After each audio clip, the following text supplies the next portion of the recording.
Bonjour à tous, je vous retrouve dans cette vidéo pour vous parler de la nouvelle lune du mois de mars 2024, la nouvelle lune en signe des poissons. C'est parti, let's go!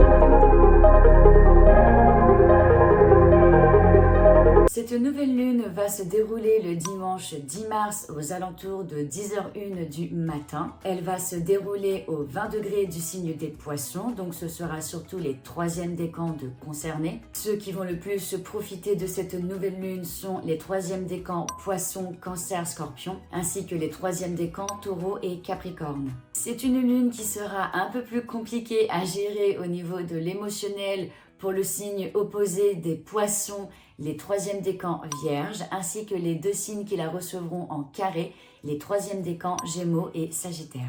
Je vous rappelle qu'une nouvelle lune, c'est quand la lune rejoint le soleil et que ces deux luminaires se retrouvent en conjonction. Les deux vont fusionner leur énergie. Donc nous avons la lune, notre état émotionnel, notre sommeil, notre imagination, notre besoin de sécurité qui entre en conjonction avec le soleil qui représente notre conscience, notre ego, notre vitalité, ce vers quoi on souhaite briller dans la vie. Avec la nouvelle lune, nous ouvrons un nouveau cycle lunaire en signe des poissons, qui celui-ci se refermera dans 6 mois à la pleine lune en poissons. Pendant les phases de nouvelle lune, il est bon de mettre en place des nouvelles bonnes habitudes. C'est le moment de poser ses intentions lunaires. Qu'est-ce que c'est les intentions lunaires? C'est d'émettre à la lune ses vœux, ce qu'on souhaite réaliser dans notre vie, mais attention, comme je le dis souvent, rien ne se fait tout seul, ce n'est pas en restant assis sur sa chaise que ça va se réaliser. De poser ses intentions lunaires, ça nous permet surtout de poser les actions que nous souhaitons mettre en place pour atteindre ces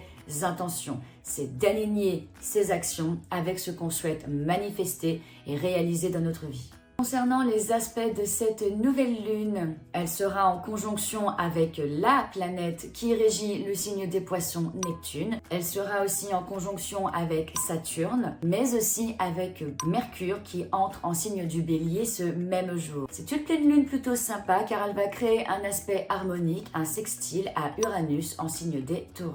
Allez, c'est parti pour vous parler du signe des poissons.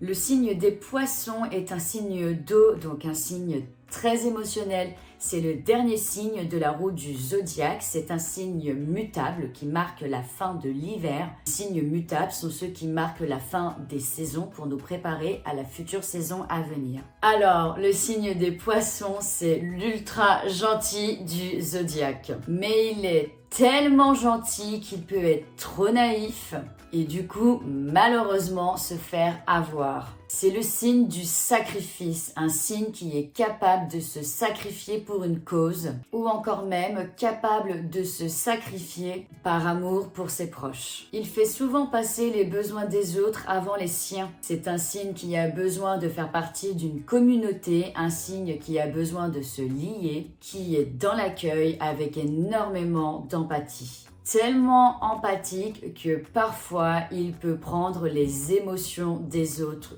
pour lui, sur lui. Il peut prendre énergétiquement des choses qui ne lui appartiennent pas, tellement qu'il ressent. C'est un signe avec énormément de ressenti. Il fonctionne beaucoup au feeling. C'est le signe le plus intuitif du zodiaque. Il a énormément d'intuition. Les poissons sont liés à la spiritualité, aux croyances, aux choses supérieures qui ne demandent pas de preuves. Mais en dissonance, c'est un signe qui peut manquer de discernement qui peut ne pas avoir les pieds sur terre. Ils ont besoin d'un recentrement. Parfois, ils peuvent complètement se faire des films sur des situations et ne pas voir la réalité. C'est un signe qui n'aime pas quand ça devient trop frontal, trop compliqué et du coup, ils préfèrent prendre la facilité et fuir. Mais c'est un signe rempli d'inspiration, ce sont les muses du zodiaque. Ils ont énormément d'imagination, une âme d'artiste, ils sont remplis de rêves. C'est un signe qui a besoin de fantaisie dans sa vie. Au niveau des aspects, comme je vous l'avais déjà expliqué en début de cette vidéo, cette nouvelle lune sera en conjonction avec la planète des poissons Neptune. Neptune est une planète, tout comme son signe, les poissons, d'accueil, d'empathie. C'est la planète de la spiritualité d'ailleurs. Mais en dissonance, c'est une planète qui peut montrer un certain chaos. En dissonance, elle renvoie à des illusions. Il y a un manque de discernement et de pragmatisme. Mais cette nouvelle lune est plutôt bien faite, je trouve, car elle est aussi en conjonction à Saturne. Et Saturne est justement une planète qui apporte beaucoup de discernement, de recentrage, de pragmatisme. C'est une planète de l'élémentaire, Saturne. Donc peut-être que ce nouveau cycle de nouvelle lune va ouvrir à certains un nouveau discernement dans les croyances qu'ils pouvaient avoir. Peut-être aussi que vous vous étiez trompé sur des situations et cela peut vous permettre de réellement voir ce qu'il en est. Donc le signe des poissons lié aux croyances, c'est un signe qui peut être très dépendant. Et donc cette conjonction avec Saturne nous invite à ne plus dépendre du discours spirituel des autres. De ne plus être dépendant des façons de faire des autres dans ce domaine. De s'instaurer nos propres codes et nos propres règles spirituelles. De nous recentrer sur ce qui nous parle réellement. Et la phase de nouvelle lune est une phase d'introspection, donc pour nous permettre de nous aider dans ce travail, on pourrait se poser ces questions. Dans ce que je vois dans le domaine de la spiritualité, qu'est-ce que je prends, qu'est-ce que je jette? Qu'est-ce qui me parle réellement? Qu'est-ce qui m'apporte réellement quelque chose? Qu'est-ce qui permet de me connecter à plus grand que moi? Qu'est-ce qui me permet de ressentir le divin? Ma pratique spirituelle me convient-elle toujours? Est-ce que je regarde trop à côté comment les autres pratiquent leur spiritualité? Est-ce que je me compare à eux? Est-ce que je fais ça parce que j'y crois réellement ou c'est parce que c'est quelqu'un qui m'a dit de faire ça? Est-ce que je prends le temps de vérifier les sources de ce que je lis dans ce domaine? Il y a tellement d'informations maintenant et aussi de désinformations sur Internet qu'on peut facilement se perdre. Comment faire preuve de plus de discernement pour éviter de tomber dans le piège de certains mauvais gourous? Et comment incarner une spiritualité plus ancrée? Surtout que cette nouvelle lune va aussi être en harmonie avec Uranus. Uranus est une planète d'ouverture, de liberté, de libération, de chamboulement aussi, mais là c'est en harmonie. Donc ça va venir chambouler nos croyances. On va justement vouloir bousculer nos codes et se libérer aussi peut-être d'une dépendance qu'on avait avec les autres. On va chercher à s'émanciper spirituellement mais à notre manière. Ça va venir bousculer certaines personnes à l'intérieur. Ça peut aussi peut-être vous permettre de vous rendre compte que vous vous sacrifiez trop pour les autres.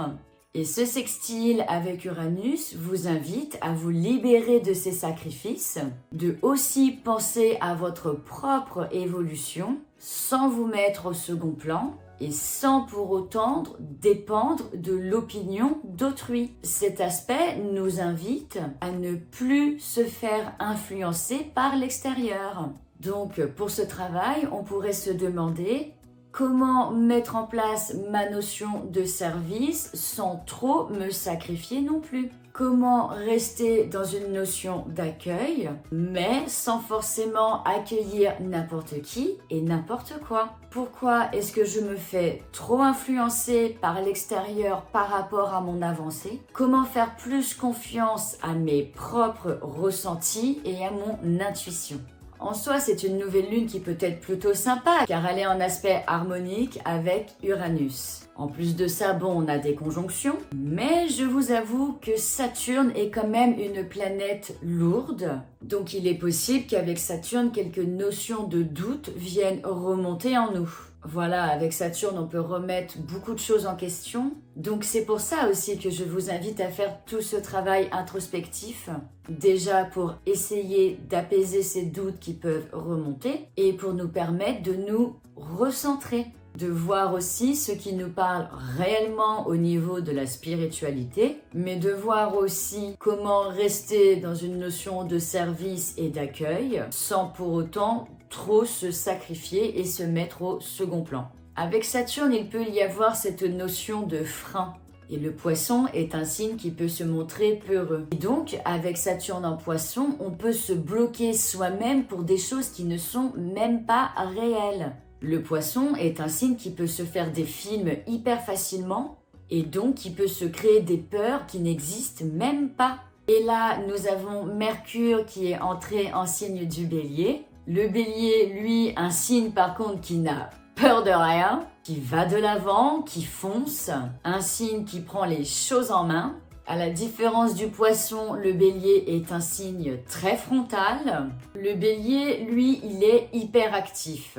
Et donc, je le répète, je trouve que cette nouvelle lune est plutôt bien faite, car elle est aussi en conjonction avec Mercure qui est entré en bélier. Et justement, là, ça vient nous inviter à nous faire confiance, d'arrêter de se faire des films, de tenter, d'oser se lancer, d'essayer de vaincre nos peurs. Le bélier, lui, il tente. Il sait que la peur est un frein. Et Mercure en bélier vient nous inviter à essayer de dépasser ces freins qu'on peut se créer. Et puis le sextile à Uranus, il nous dit « Allez, let's go, quoi. On avance. On arrête de rester bloqué. On arrête de se créer des peurs qui peuvent être en plus complètement infondées. » Donc ce qui peut nous créer des peurs, c'est Saturne, et des peurs infondées parce que Neptune renvoie à des illusions. Quel travail je peux faire sur moi pour essayer de vaincre cette peur? Qu'est-ce que je risque réellement si je tente, si je lance les choses? Ce que j'imagine est-il réel ou non? Et à la limite, comment essayer de changer cet état d'esprit et d'essayer de le voir de manière plus positive? Comme dit le dicton, qui ne tente rien n'a rien. Et ça serait bien une phrase de Bélier d'ailleurs. Donc grosso modo, cette nouvelle lune nous invite à créer de nouvelles habitudes spirituelles saines. Des habitudes qui nous parlent réellement, sans pour autant dépendre du discours ou de la vision des autres. Voilà, de ne pas se dire « Ah bah je fais comme ça parce que lui il fait comme ça ou parce qu'il m'a dit qu'il fallait faire comme ça ». De vraiment faire ce qui vous fait sens à vous. De faire plus preuve de discernement. Elle nous invite à toujours être dans le service pour autrui, mais sans trop forcément se sacrifier. Comment s'instaurer cette bonne manière pour nous-mêmes? Avec Mercure en bélier, cette nouvelle lune nous invite à dépasser nos peurs. Comment essayer de plus écouter son feu intérieur? Comment essayer de vaincre nos peurs qui peuvent être en plus complètement infondées? Comment faire le tri dans tout ça? C'est la fin de cette vidéo, je te remercie si tu m'as écouté jusqu'ici. Si ma vidéo t'a plu, n'hésite pas à me laisser un like, à commenter, à partager et surtout, si ce n'est toujours pas le cas, à t'abonner. Je sors une vidéo par semaine. Chaque semaine, tu peux retrouver l'horoscope lunaire avec les signes impactés. Chaque mois, tu retrouves aussi le WhatsApp dans le ciel, c'est la météo astrale du mois avec l'influence des astres. N'hésite pas à me rejoindre sur mon réseau social Instagram si tu veux en apprendre plus sur la connaissance du thème astral et si tu veux essayer de décrypter toi-même le tien. Je vous fais des gros bisous, je vous remercie et je vous dis à la semaine prochaine pour une nouvelle vidéo. Ciao!